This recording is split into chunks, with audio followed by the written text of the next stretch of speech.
Store Day Redux 2024. Thank you for tuning in.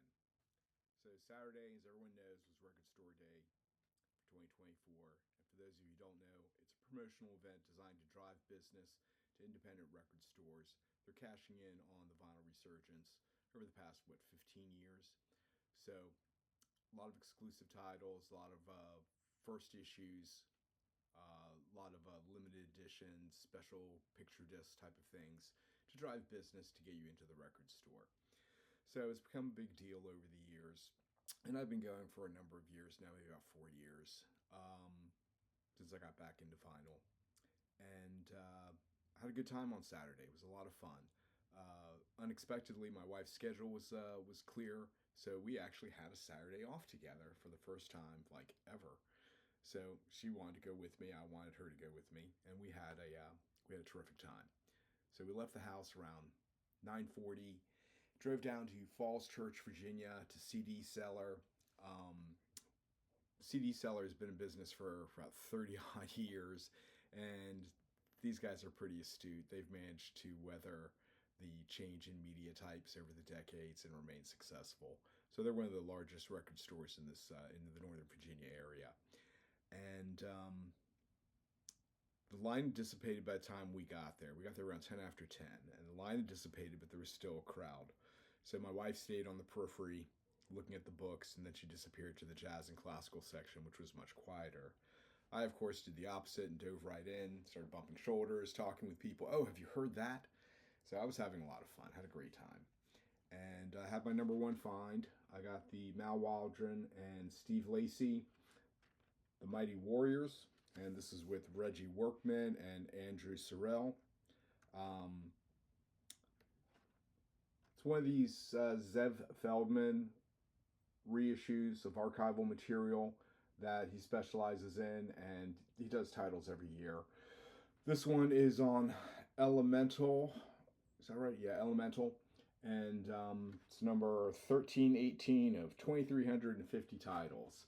So I figured this was going to be scarce, and it was. I got the last copy, even has a bent corner. Then I go on to Discogs later that day, and I find 50 copies available. So you're not going to have a problem finding this. If you want to know more about what this is about, go read the review on Tracking Angle. Freemer did a write-up. And yeah, it's one of these marketed as an audiophile type of LP, and it does sound phenomenal, but the performance and the recording are really something.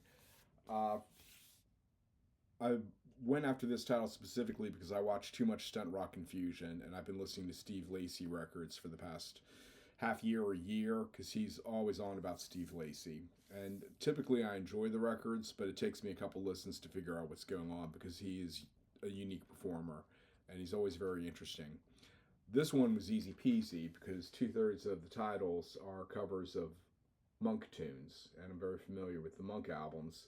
So this was easy for me to appreciate, but to my surprise, what I really enjoyed was Side C, Variation of 3, which is a Reggie Workman title. It's the entire side, a tremendous piece. Really enjoyed that. That one really kept my attention. And Side D was equally entertaining. That's Snake Out by Mal Waldron and Variations on a Theme by Cecil Taylor. And terrific stuff. Terrific stuff. The vinyl is clean, quiet. It's one of those, like I said, it's hyped as one of these audiophile type recordings. I don't know if you go for that.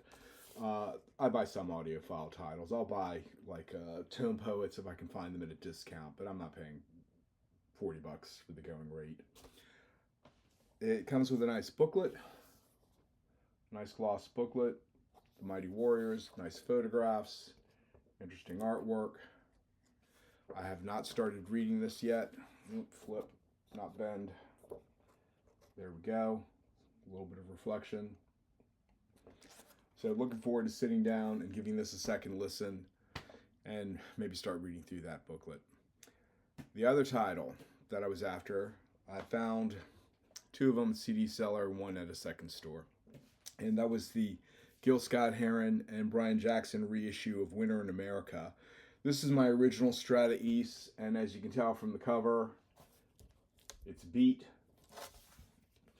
This was a $5 find sometime last year.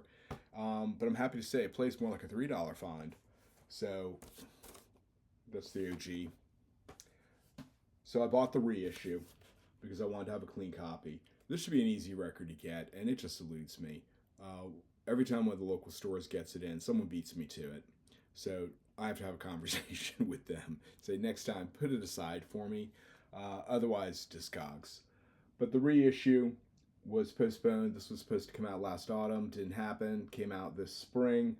Happy to have it. I have not played it yet. I did pop it open to get the vinyl out. Comes with a nice inner sleeve. Very cool. And they did it on funky colored vinyl. Come on. Not drop the record. Oops. Let's try this one more time. There we go. So that's pretty cool. I mean, that's always fun. I mean, that's not a prerequisite to buying an album, but it's fun to have. So that was my two primary finds as CD seller. I did indulge. This was an impulse buy. I already regret it. I bought this reissue of the Sisters of Mercy. This is a couple EPs from the early 80s. Walk Away, Poison Door, On the Wire. I haven't listened to them since the late 80s when I had a CD of Floodland. I don't know what compelled me to buy this, but I have it. Don't know if I'm going to keep it. Don't know if I'm going to flip it, but I have it. So while we're at CD seller, my wife had ducked away. She was picking up some DVDs that were adjacent to the jazz section. But before that, she was going through the books. And she knows that I've been on a Wire kick, and she bought me this. Wire, Everybody Loves a History by Kevin S. Eden. I'm not familiar with the book, haven't read it, don't have an opinion on it yet. I'm currently reading the new book from Questlove, so when I finish that, I will start that. And just to show, about a month ago, I scored a U.S. original on Warner Brothers of 154 to supplement my reissues. I had a number of Wire records back in the day. I was never a huge fan of the first record. Cheers Missing got interesting. There were a couple tracks on that. 154 I dug, and I have the reissues on Pink Flag, and those are actually decent. So if you can't find originals, go ahead. The Pink Flag reissues are just fine. Like I said, this is a Warner Brothers issue, and it has the original inner sleeve. So my Wire collection persists. This year I hope to maybe buy some of the Dome LPs. I got the Duet Emo reissue, and I've got some other 4AD issues. I don't even remember the titles. So that was CD seller. So we were there maybe 30, 40 minutes. We took off and we drove across town to get to Fairfax to go to Mobius. Mobius is a large record store in Fairfax, Virginia, and maybe mid-size, but they specialize in new releases, and they go heavy on Record Store Day, so they draw a lot of attention and a lot of business. So with that comes the lines. So by the time we get to Fairfax and drive past Mobius, it's 11:20 in the morning, and they still have a line. They opened at 9, and they still have a line coming out the front entrance, across the parking lot, down the block. So my wife and I look at that line, and we're like, hell no. So we drive across town and stop in. My sister-in-law had already reached out to me, so we stopped and visit with my brother and my sister-in-law. Spent a couple hours catching up. He's retired now, so it was great being able to spend some time with him and talk records. He had been to he goes to yard sales and estate sales, and he's very, very good at it. And he picked up a lot of classic rock records for like $1 a piece. He comes home with this stack of Beatles and Rolling Stones, pre-barcode, late 70s, early 80s represses. So we have a nice time visiting, have a great afternoon, have a cup of coffee, and then it's time to go. So my wife and I drive back across town because we had to go that way anyway. So we're like, okay, let's stop it on Mobius now. Still a crowd, no more line. Go in the front entrance, and everyone's crowded around the boxes that are adjacent to the checkout counter where they've put all their remaining stock. She disappears in the back room to go look at the used bins. And I go through and I find a couple copies left of Hits Are for Squares, compilation LP from Sonic Youth. So I was never a big Sonic Youth fan. My greatest exposure to them was back in the late 80s, early 90s. Anyone who's Gen X or above, like a boomer like me, is going to remember 120 Minutes. And they would feature them frequently. They'd show the videos. I remember seeing interviews with them. But I was never a huge fan. So as much press as Sonic Youth gets and much adoration they receive, find people from back then who are actually listening to Sonic Youth, and you can count your friends on one hand. Um, that's a that's a that's a generality. I'm sure I'm insulting someone, but in my circle, there just weren't a lot of Sonic Youth fans. So here we are years later, and I've been listening to Sonic Youth adjacent records. I picked up the Kim Gordon, The Collective. I've popped it open, but I haven't played it yet because I bought it off of Bandcamp, so I had the digital copy. So I've been streaming that at work and in the car and in the gym, and enjoyed this very much, much to my surprise. I found out about this on, I think it was a pick of the week from Livornia on Tracking Angle. So I follow his picks every week because there's often something interesting. She was doing press, so there were clips on YouTube from her late night show appearances. Read a couple other passing comments in like the Post and Pitchfork. So I went ahead and bought that, and I'm happy that I did. But months ago, this is also Sonic Youth adjacent. I picked up this record, Mimmer, and this is from 1999. This is featuring Jim O'Rourke, Andreas Martin, Christoph Heeman, Edward I can't even pronounce this, Koshfel.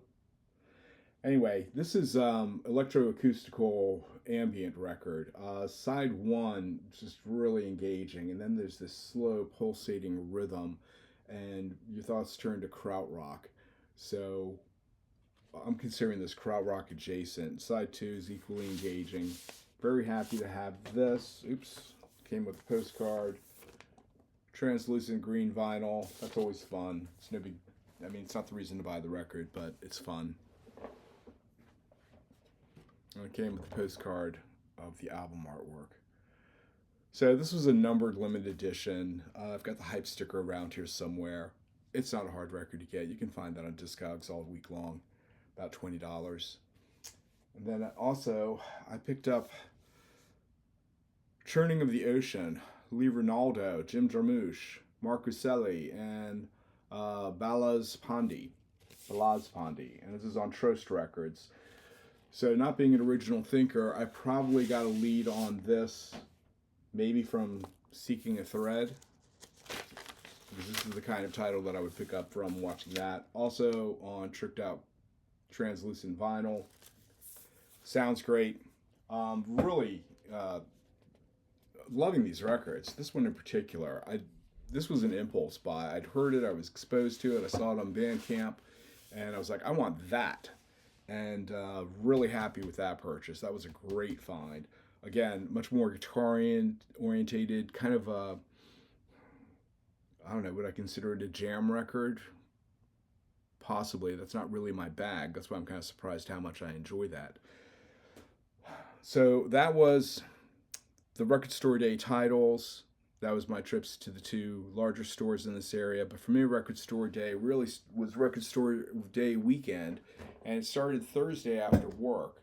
I headed over to Herndon to Right On Records. I'm friendly with them, and I have a small stash of jazz records on hold with them. And every other week I've been going by and dropping money on picking up these jazz records. And when I was there this past Thursday, they had a couple krautrock titles and electronic rock records. So I listened to a lot of early new wave and post-punk, and I found this record from Patrick Cowley. I've got a couple of reissues of a couple other titles. This is an original, it's a repress from 80 or 81, I think 81, of Megatron Man. So disco went underground following the racist adventures of the 1970s, and this is what emerged. So this is synth pop, high energy, borderline disco, maybe more no wave than disco. Very good, clean copy.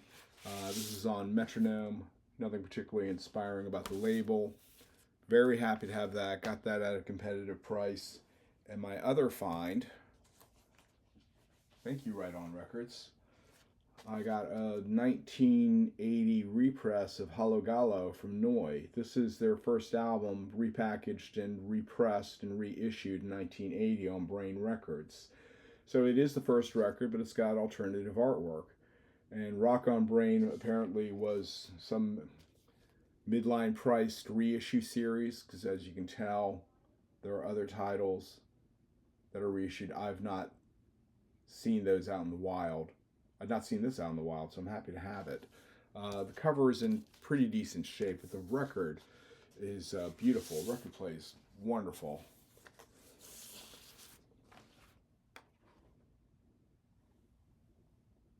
Shiny and new. Happy to have it. Sounds great.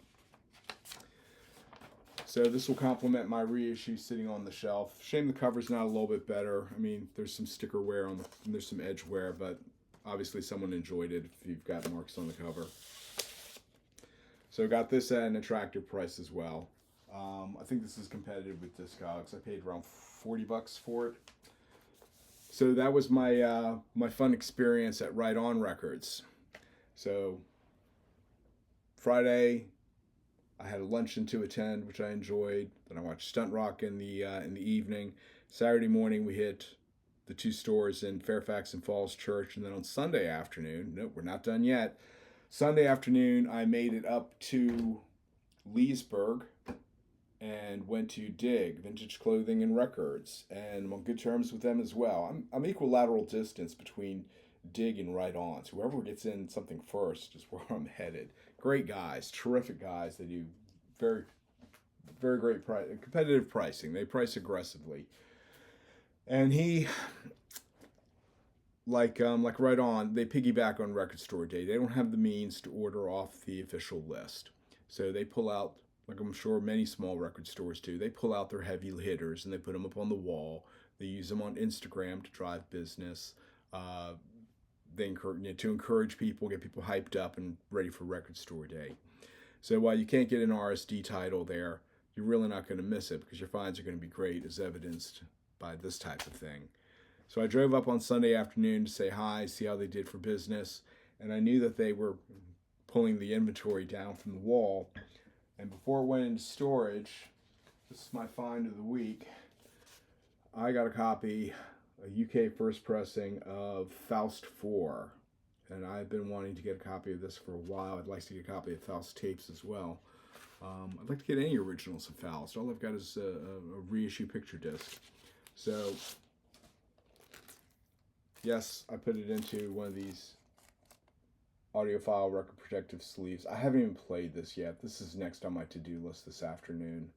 So very happy to have this in such wonderful condition. Yes, I paid what you think I paid for it. It was a great time. It was nice seeing them. I picked up a couple other titles. We're not going to bother with those today. When we were at CD Seller, I don't even know where I put it. When we were at CD Seller, I picked up a Juan Atkins EP of Scion AV. I've misfiled it already. I had it out 2 minutes ago, and it's in another stack. That was a good find. The cover was okay, very good condition, but the record was near mint. The remixes are all very entertaining. One in particular was like this soul R&B remix of this techno track, and it was so radically different. It really got my attention. And the other finds, I got a $5 find. My wife found this for me. Yellow live at the Roxy in mint condition. This is a single-sided EP from, 83, 82, where they appeared in New York at some sponsored event. This has been widely available on compact disc and digital for years, but I never had a vinyl copy, so I'm happy to have that. And she found me this promotional EP from Einstürzen und Neubauten. This is an interview with one of the band members, Meng or Mensch. I don't know the correct name. And it's basically an interview of a score he had written for an independent film, and so the interview is conducted over excerpts from the score playing in the background, and this is in minty mint condition.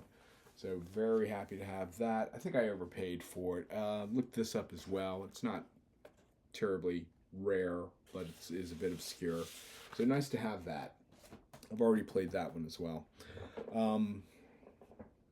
Thoughts on Record Store Day.